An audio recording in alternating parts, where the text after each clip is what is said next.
The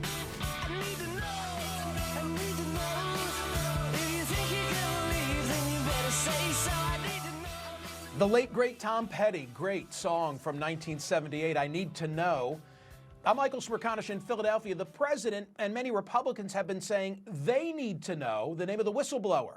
But is that really the case where the whistleblower complaint has been corroborated at least 6 times? My first guest, Senator Rand Paul, made waves when he said he needs to know, even challenging the media to publish his name.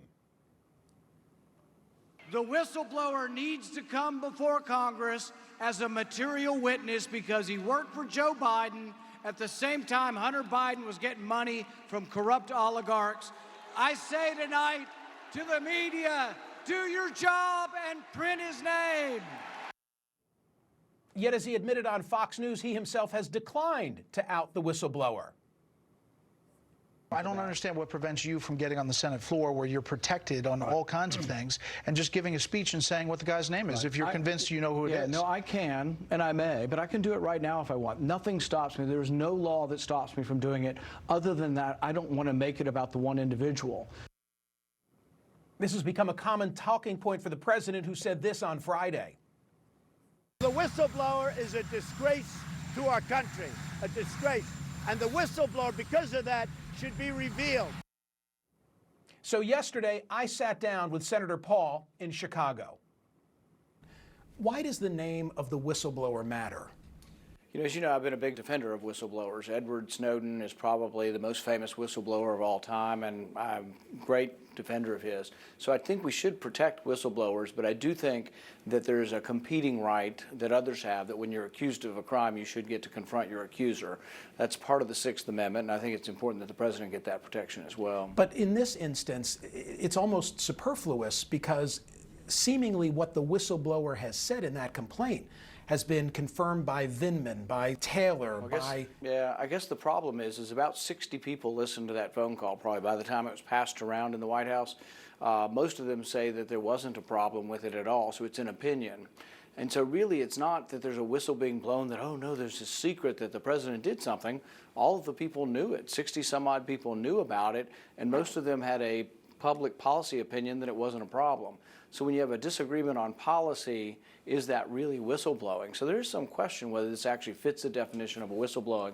But either way, if it's this person's opinion that he thought it was illegal and he was blowing the whistle on something illegal, that's his opinion. He needs to come forward and we need to hear it from him. Otherwise, we're just going to hear other people's opinions. Why wouldn't we hear the opinion from the guy who instigated the whole process? But if you're outing the whistleblower, who will be the next whistleblower? I mean, what about the chilling effect of this? I think the whistleblower statutes were intended to protect you from being fired or persecuted. I think the greatest whistleblower of all time we're still persecuting, and that's Edward Snowden, and we should change the statute. So I've offered a bill to actually expand the whistleblower statute to be retroactive, to include all contractors for government. Edward Snowden said that he would actually have come forward, but he wasn't covered by the whistleblower statute. So I think there are things we can do on it, but I don't think the whistleblower statute was ever intended to say, oh, if this goes to court and we're going to put somebody in jail on your word, that you wouldn't have to testify. In fact, most people acknowledge that in court proceedings, the Sixth Amendment does protect you and does mean that that you will have to come forward to challenge your accuser. That which we learned from the whistleblower in the complaint seemed to then have been backed up by the transcript, backed up by Vindman, backed up by Taylor, backed up by Mick Mulvaney, right. Senator Johnson. I mean, it seems like there's a lot of corroboration out there for it, which would seem to lessen. I don't think anybody disputes that the president wanted to influence the investigation of Joe Biden and Hunter Biden. But at the same time, Joe Biden wanted to do the same thing. He wanted to influence an investigation concerning his son. So he went to Ukraine and he's bragged about this. I told him I'm cutting off $1 billion in your aid if you don't fire one particular prosecutor. That sounds sort of a little bit like the same thing. We're going after one particular person in another country. Why would we be telling a country they have to fire one person? And there is a debate, but there are people on our side who do believe that that prosecutor was investigating a Ukrainian oligarch that was paying Hunter Biden $50,000 a month. So I think they're similar. And so we can't have two different standards. We can't say, oh, well, Joe Biden gets a pass, but we're going to actually impeach the president over this. It's a difference of opinions, the kind of stuff that should be decided in an election. But if we're going to criminalize the presidency, my fear is this is just going to happen all the time. It's going to become the new normal like they do in Latin America, where every time the president finishes a term, someone puts him in jail. I think it's a bad thing for the country. Do you think that censure is a more appropriate route, given the underlying facts as you understand them, than impeachment? I think there are a lot of different ways people could. I think it's essentially a policy decision. I think some people believe that you can condition aid on whether or not there's corruption. In fact, the law for foreign aid says that you cannot give foreign aid to a country if you believe them to be corrupt. And I think the president honestly believes that there was corruption between and conflict of interest between Joe Biden and Hunter Biden making $50,000 a month. So I think you could look at this perfectly as the president just following the law.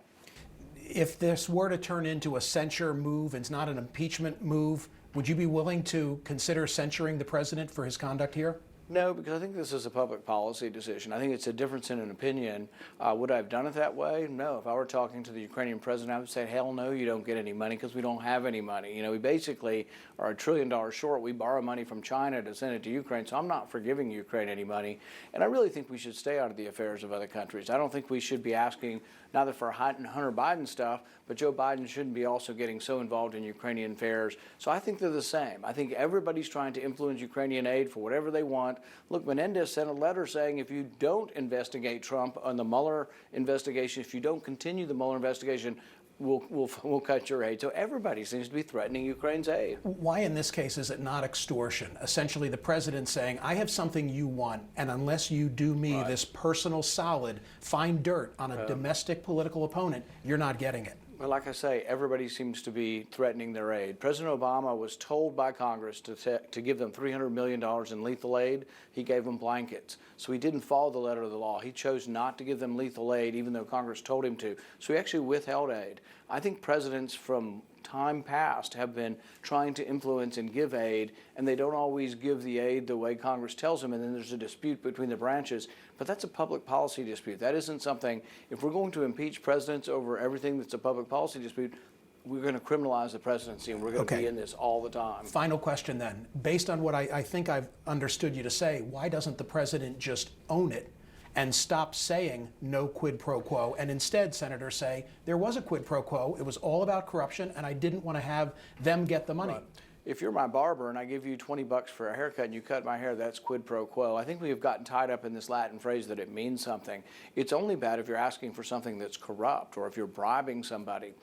I think I think you can make a valid case that what he was asking for is studying corruption. Hunter Biden making $50,000 a month, I think most Americans... But that's not inherently corrupt. Well, I think if you ask most Americans, does it pass the smell test? Do you think there might be corruption there? This is a young man. In our country, you don't get like 35-year-old people all of a sudden on big major corporations. This is really, really unusual. There were people at the time telling Joe Biden that there could be a conflict of interest. In fact, the whistleblower, we need to know what he was thinking at that time because he was working on the Ukraine desk at the time Joe Biden was over there and Hunter Biden was working for this oligarch. Thank you.